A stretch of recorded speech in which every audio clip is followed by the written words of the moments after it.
Letak geografis Indonesia menjadi keunggulan yang dimiliki bangsa Indonesia sejak dahulu. Selain memiliki tanah yang subur, letaknya yang strategis menjadikan Indonesia sebagai jalur perdagangan dunia. Berbagai keunggulan yang dimiliki bangsa Indonesia menjadi salah satu pendorong bangsa-bangsa asing untuk datang ke Indonesia. Bukan hanya bangsa-bangsa Asia, bahkan bangsa-bangsa Eropa yang jaraknya ribuan kilometer dari Indonesia. Sekarang, mari kita cari tahu bagaimana kronologis kedatangan bangsa-bangsa Barat ke Indonesia. Coba kalian amati peta rute perjalanan bangsa-bangsa Barat ke Indonesia ini. Setelah kita amati peta tersebut, kita jadi tahu bahwa selain Belanda, bangsa-bangsa Barat yang pernah datang ke Indonesia pada masa penjajahan adalah Portugis, Spanyol, dan Inggris. Mari kita cari tahu kronologisnya. Pertama, kedatangan bangsa Portugis di Maluku. Perjalanan Portugis mencari rempah-rempah diawali dari kota Lisabon, Portugis. Pada tahun 1486, Bartolomeu Dias melakukan pelayaran pertama menyusuri pantai barat Afrika. Ia bermaksud melakukan pelayaran ke India, namun gagal. Kemudian, Portugis mencapai Malaka pada tahun 1511 di bawah pimpinan Alfonso de Albuquerque. Selanjutnya, Portugis menjalin hubungan dagang dengan Maluku. Akhirnya, setahun setelahnya, pada tahun 1512, bangsa Portugis telah berhasil sampai di Maluku di bawah pimpinan Antonio de Abreu dan Francisco Serrao. Yang kedua, ekspedisi bangsa Inggris. Untuk memperkuat pengaruh ekonominya, Inggris membentuk persekutuan dagang yang diberi nama EIC, East India Company. Di dalamnya bergabung para pengusaha Inggris. Walaupun Inggris tiba di Kepulauan Nusantara, pengaruhnya tidak terlalu banyak seperti halnya Belanda. Hal ini disebabkan karena EIC mendesak oleh Belanda, sehingga Inggris menyingkir ke India atau Asia Selatan dan Asia Timur. Yang ketiga, kedatangan bangsa Belanda di Jayakarta atau yang kita kenal saat ini Jakarta. Seorang pelaut Belanda yang bernama Cornelis de Houtman memimpin ekspedisi ke Indonesia.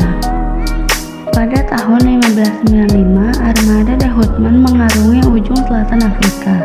Selanjutnya terus menuju ke arah timur melalui Samudra Hindia. Setahun berikutnya, pada tahun 1596, armada de Houtman tiba di pelabuhan Banten melalui Selat Sunda. Kedatangan orang Belanda di Banten ini awalnya disambut hangat oleh Sultan Banten dan masyarakatnya, karena Belanda hanya bertujuan ingin berdagang. Namun, para awak kapal Belanda akhirnya menunjukkan sikap serakahnya dan tidak menghormati masyarakat setempat. Itulah yang membuat Cornelis de Houtman dan seluruh awak kapalnya diusir dari Banten. Pada tahun 1598, Belanda kembali mendarat di Banten dengan ekspedisi yang dipimpin oleh Jacob van Eyck. Kedatangan Belanda ke Indonesia yang kedua ini berusaha memperbaiki kesalahan yang dilakukan oleh Cornelis de Houtman. Kali ini Belanda lebih ramah sehingga mereka disambut dengan baik dan kemudian mereka diizinkan oleh penduduk setempat untuk berdagang. Pada pelayaran kedua ini, mereka berhasil mendapatkan rempah-rempah yang sangat banyak dan membawanya kembali ke Belanda. Kesuksesan Belanda pada pelayaran kedua ini membuat kerjasama perdagangan rempah-rempah antara Belanda dengan Indonesia, yang kemudian disusul oleh ekspedisi-ekspedisi Belanda lainnya ke Indonesia. Dengan makin banyaknya pedagang Belanda di Indonesia, maka muncullah persaingan di antara para pedagang, baik antar pedagang Eropa maupun pedagang yang berasal dari Belanda itu sendiri.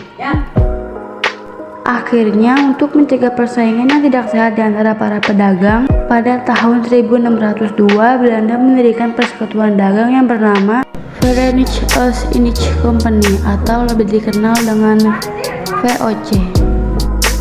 VOC merupakan gabungan dari beberapa perusahaan dagang Belanda.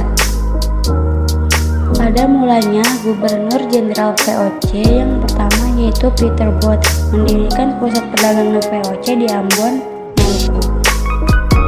Namun, kemudian pusat dagang dipindahkan ke Jayakarta atau Jakarta karena VOC memandang bahwa Jawa lebih strategis sebagai lalu lintas perdagangan. Selain itu, Belanda ingin menyingkirkan saingan mereka yaitu Portugis yang berkuasa di Malaka. Kemudian, Pangeran Jayakarta, seorang pengusaha kota pelabuhan Jayakarta yang menjabat sebagai wakil dari Kesultanan Banten, memberi izin kepada VOC untuk mendirikan kantor dagang di Jayakarta. Selain memberikan izin kepada VOC, Pangeran Jayakarta juga memberikan izin pendirian kantor dagang kepada EIC atau Inggris. Kebijakan ini membuat Belanda merasa tidak menyukai Pangeran Jayakarta. Gubernur Jenderal VOC pada saat itu yaitu Jan Pieter Zoeken membujuk pengusaha Kesultanan Banten untuk memecat Pangeran Jayakarta sekaligus memohon agar izin kantor dagang EIC dicabut. Akhirnya pada tanggal 31 Mei 1619 keinginan VOC dikabulkan Sultan Banten.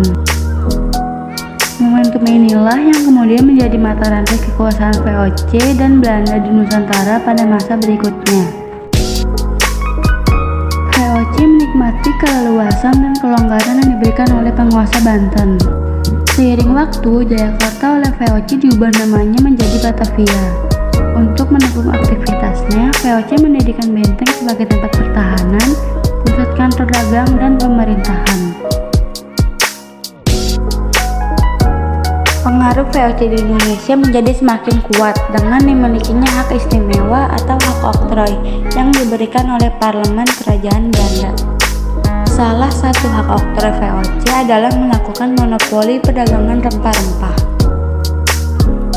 Masa inilah yang menjadi perluasan kekuasaan Belanda di Indonesia pada perjalanan sejarah selanjutnya.